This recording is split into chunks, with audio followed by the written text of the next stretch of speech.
Breaking news आहे बघा. कर्मचाऱ्यांना दिवाळीमध्ये मिळणार हे मोठे 2 गिफ्ट. तर ते कोणते आहे आणि कशा पद्धतीने मिळणार ते आपण बघणार आहोत. तर एम्प्लॉईज गिफ्ट इन दिवाळी. तर भारतातील सरकारी कर्मचारी आणि निवृत्तीवेतनधारकांसाठी एक महत्त्वाची बातमी समोर येत आहे. केंद्र सरकारने 8व्या वेतन आयोगाच्या शिफारशीची फाईल तयार केली असून त्यामुळे लाखो कर्मचाऱ्यांना वेतन आणि भत्त्यामध्ये लक्षणीय वाढ होण्याची शक्यता निर्माण झाली आहे. तर या व्हिडिओमध्ये आपण 8व्या वेतन आयोगाबद्दल सविस्तर माहिती हे जाणून घेऊया. 8व्या वेतन आयोगाची पार्श्वभूमी बघूया. थोडीफार 2 मिनिट माहिती.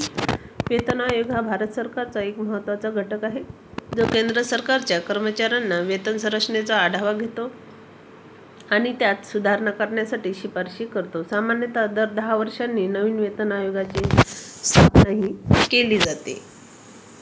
तर बघा 10 वर्षांनी वेतन हा बदलतो. मागील 7वा वेतन आयोग 2014 मध्ये स्थापन करण्यात आला होता आणि त्याच्या शिफारशी 2016 पासून लागू करण्यात आल्या होत्या. आता 2024 मध्ये 8व्या वेतन आयोगाची स्थापना ही होण्याची वेळ आली आहे. या नवीन आयोगाकडून सरकारी कर्मचाऱ्यांच्या वेतन संरचनेत मोठे बदल अपेक्षित आहेत जे त्यांच्या आर्थिक स्थितीवर दूरगामी परिणाम करतील. तर 8व्या वेतन आयोगाच्या संभाव्य शिफारशी. किमान वेतनात वाढ. बघा 7व्या वेतन आयोगाने किमान वेतन 18,000 रुपये निश्चित केले होते. मात्र वाढत्या महागाईमुळे आणि जीवनमानाच्या खर्चात झालेल्या वाढीमुळे 8व्या वेतन आयोग किमान वेतनात लक्षणीय वाढ करण्याची शिफारस करू शकते. कर्मचारी संघटनांनी किमान वेतन 26,000 ते 28,000 रुपयांपर्यंत वाढवण्याची मागणीही केली आहे. बघा आता किमान वेतन 26,000 ते 28,000 पर्यंत राहणार. फिटमेंट फॅक्टमध्ये सुधारणा. तर फिटमेंट फॅक्टमध्ये हा एक महत्त्वाचा घटक आहे जो कर्मचाऱ्यांच्या मूळ वेतनावर परिणाम करतो. 7व्या वेतन आयोगाने 2.57 चा फिटमेंट फॅक्ट निश्चित केला होता. 8व्या वेतन आयोग हा फॅक्टरमध्ये वाढ करू शकतो ज्यामुळे कर्मचाऱ्यांच्या एकूण वेतनात मोठी वाढ होईल. नेक्स्ट बघा 3 नंबर महागाई भत्त्यात बदल. तर सध्या केंद्र सरकारने कर्मचारी 42% महागाई भत्ता म्हणजे DA मिळवत आहे. 8वा वेतन आयोग त्या भत्त्यात गणनेच्या पद्धतीत बदल करू शकतो किंवा त्याचे प्रमाण वाढवू शकतो जेणेकरून कर्मचाऱ्यांना वाढत्या महागाईपासून अधिक संरक्षण मिळेल. 4था बदल आहे वेतन श्रेणीचे पुनर्गठन. नवीन वेतन आयोग विद्यमान वेतन श्रेणीचे बघा नवीन वेतन आयोग विद्यमान वेतन श्रेणीचे पुनर्गठन करू शकतो. त्यामध्ये काही श्रेणी एकत्र करणे आणि नवीन श्रेणी निर्माण करणे समाविष्ट असू शकते. हे बदल कर्मचाऱ्यांना त्यांच्या कौशल्य आणि जबाबदाऱ्यानुसार योग्य मोबदला मिळवण्यास मदत करतील. 5 नंबर बघा प्रोत्साहन आणि कामगिरी आधारित वेतन. तर 8वा वेतन आयोग कर्मचाऱ्यांच्या कामगिरीशी निगडीत प्रोत्साहन योजना सुचवू शकतो. त्यामुळे उत्कृष्ट कामगिरी करणाऱ्या कर्मचाऱ्यांना अतिरिक्त लाभ मिळू शकतील आणि सरकारी क्षेत्रात कार्यक्षमता वाढण्यास मदत होईल. 8व्या वेतन आयोगाचे संभाव्य परिणाम. कर्मचाऱ्यांच्या उत्पन्नात वाढ होणारच. 8व्या वेतन आयोगाच्या शिफारशीमुळे सरकारी कर्मचाऱ्यांच्या उत्पन्नात लक्षणीय वाढ होण्याची शक्यता आहे आणि त्यांचे जीवनमान सुद्धा सुधारू शकते. निवृत्ती वेतनधारकांना लाभ मिळणार. तर बघा नवीन वेतन आयोगाच्या शिफारशी निवृत्ती वेतनधारकांनाही लाभदायक ठरतील. त्यांच्या निवृत्ती वेतनात नवीन वेतन श्रेणीनुसार सुधारणा केली जाईल ज्यामुळे त्यांचे उत्पन्न वाढेल. अर्थव्यवस्थेवर परिणाम. लाखो सरकारी कर्मचाऱ्यांच्या उत्पन्नात वाढ झाल्यामुळे त्यांची क्रयशक्ती वाढेल.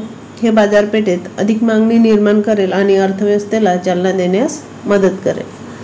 नेक्स्ट 4 नंबर सरकारी खर्चात वाढ. तर वेतन आणि भत्त्यामध्ये वाढ झाल्यामुळे सरकारच्या खर्चातही वाढ होईल. सरकारला या वाढीव खर्चाचे व्यवस्थापन करण्यासाठी आर्थिक नियोजन करावे लागेल. 5 नंबर आहे खाजगी क्षेत्रावर प्रभाव. सरकारी क्षेत्रातील वेतनवाढीमुळे खाजगी क्षेत्रावरही दबाव येऊ शकतो. खाजगी कंपन्यांना त्यांच्या कर्मचाऱ्यांचे वेतन वाढवावे लागू शकते जेणेकरून या स्पर्धात्मक राहतील त्या कुशल कर्मचाऱ्यांना आकर्षित करू शकतील.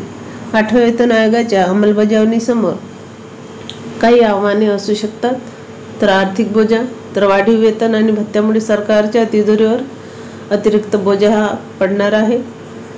महागाई भत्ता, महागाई, तर वेतनवाढीमुळे बाजारात अधिक पैसा येईल, ज्यामुळे महागाई वाढू शकते. सरकारला या परिस्थितीचे सावधानतेने व्यवस्थापन करावे लागेल.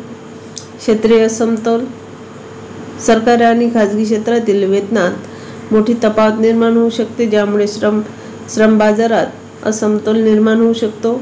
अंमलबजावणीतील आव्हाने, नवीन वेतन संरचना लागू करताना तांत्रिक आणि प्रशासकीय आव्हानाचा सामना करावा लागू शकतो. 8वा वेतन आयोग भारतीय सरकारी कर्मचारी आणि निवृत्त वेतनधारकांसाठी एक महत्त्वाचा टप्पा ठरणार आहे. त्याच्या शिफारशीमुळे लाखो लोकांच्या आर्थिक स्थितीत सुधारणा होण्याची शक्यता आहे. मात्र या बदलांच्या अंमलबजावणीसाठी सरकारला काळजीपूर्वक नियोजन हे करावे लागणार आहे. वेतन आयोगाच्या शिफारशी सार्वजनिक केल्या जातील आणि त्याची अंमलबजावणी सरकारकडून होईल, तेव्हाच याचा अंतिम निर्णय होईल. तोपर्यंत सरकारी कर्मचारी आणि निवृत्त वेतनधारक आशावादी दृष्टिकोन ठेवून महत्त्वपूर्ण बदलांची वाट पाहत आहेत. अशी ही महत्त्वाची अपडेट आहे. तर या पद्धतीचे परिणाम 7वा वेतन आयोगाचे होते आधीचे, आता हे 8व्या वेतन आयोगाचे होणार आहे. तर 8वा वेतन आयोग चालू झाला आहे की सर्वांना फायदाच आहे, त्याच्यामुळे नक्की लक्षात ठेवा. 8वा वेतन आयोग हा चालू होणार आणि त्याचे हे अशा पद्धतीचे फायदे किंवा तोटे तुम्हाला होणार. ते महत्त्वाचा व्हिडिओ होता. दिवाळी गिफ्ट, दिवाळीत ही योजना चालू होणार म्हणजे लागू होणार हा वेतन आयोग. चला तर भेटूया अशीच महत्त्वपूर्ण माहिती घेऊन. त्यासाठी व्हिडिओला लाईक, शेअर करा आणि चॅनलला सबस्क्राईब करून घ्या, जेणेकरून तुम्हाला अशीच महत्त्वपूर्ण माहिती या चॅनलवर मिळत राहतील आणि अपडेट तुम्हाला लगेच मिळून जाईल.